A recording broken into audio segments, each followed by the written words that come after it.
We interrupt Evening News Plus to take you to Toronto, where officials are giving an update on the crash landing of a Delta passenger plane earlier this afternoon. Our first responders at the airport. So the facts of the matter around this event that happened at approximately 2:30 p.m. is Delta Airlines Flight 4819 from Minneapolis to Toronto, operated by subsidiary Endeavour Air, was involved in a single aircraft accident upon landing at Toronto Pearson. The plane was carrying 4 crew and 76 passengers, among them 22 Canadians. The other passengers were multinational. Airport emergency workers mounted a textbook response, reaching the site within minutes and quickly evacuating the passengers. We stood up our emergency operations center with Delta Airlines and representatives from fire, police, paramedics, security, and our federal agency partners. Again, there were no fatalities. 17 injured passengers were quickly taken to local area hospitals. At this time, we do not know of any of those passengers having critical injuries. We immediately halted further arrivals and departures on our remaining 3 runways. Those runways were reopened at approximately 5 p.m. The other runways are remaining to serve the investigation, which will be carrying forward for the rest of tonight and into the next several days.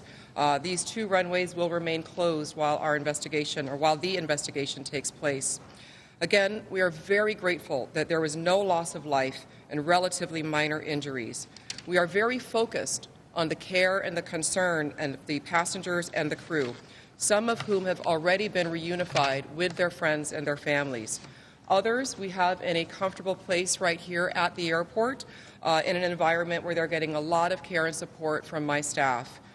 Delta Airlines is also continuing to provide customer care and information for passengers. In closing, no airport CEO wants to have these type of press conferences, but this is exactly what our emergency, our operations, and our first responder partners are all practiced and trained for. And again, this outcome is in due part to their heroic work, and I thank them profusely. Our thoughts and prayers are with all. We will be providing more information as it becomes available. We do expect that there will be some operational impact and some delays at the airport over the next few days while the 2 runways remain closed for the investigation.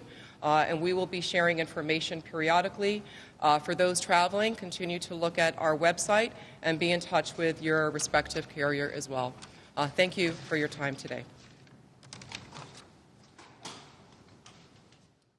We just heard an update on that plane crash in Toronto from a flight originating from Minneapolis, St. Paul that landed upside down. Let's bring in Bruce Landsberg. He's a former vice chairman for the National Transportation Board. So, Bruce, we just heard from Deborah Flint, the president and CEO of the airport, saying that it was a textbook response from emergency workers, saying there were no fatalities, confirming 17 injuries, saying that those people were taken to the hospital.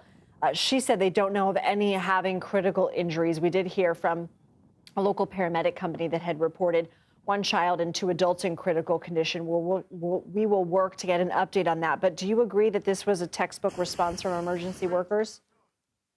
Thank you, Lindsay. Absolutely. The Canadians do a first-class job generally, and one of the areas of investigation that the NTSB always looks at, and we will be assisting the Canadian Transportation Safety Board, who's leading the investigation. One of the key areas that we look at is the emergency response, and was it adequate, was it timely, and how did all of that play out? And I think based on what we can see here, that it was very helpful. Not only did you have the flight crew able to assist passengers in evacuating, but the first responders were also there. As you can see from the picture here, we have a couple of exit side doors that are open. And the good news is that you don't see a lot of luggage out there. I may have commented on this earlier. But it's critically important in a crash situation to leave your luggage and get off the aircraft as quickly as possible. The other area that I think NTSB will have an interest in, it's been mentioned several times that there was an infant that was injured, and we don't know the extent of their injuries, although it's been mentioned as possibly critical. NTSB has been critical of our FAA about not requiring child safety seats in aircraft, and this is something that is likely to come up once again. I want to ask you about something that you remarked on earlier with me, and that is also that something like this is indicative of the lengths that engineering has come to also, that there were no fatalities in something like this. Can you help us understand how the engineering of the plane also could have led to this being a relatively safe situation for those on board?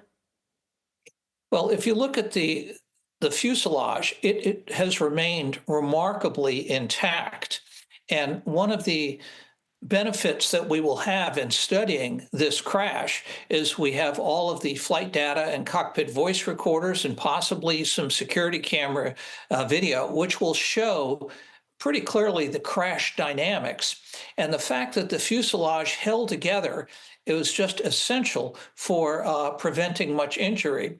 And it's fascinating to me. I don't recall ever seeing an airplane where the wing section completely separated and left the fuselage intact. So I think the engineering teams, both from the NTSB and from the Transportation Safety Board of Canada, are going to be very interested in that.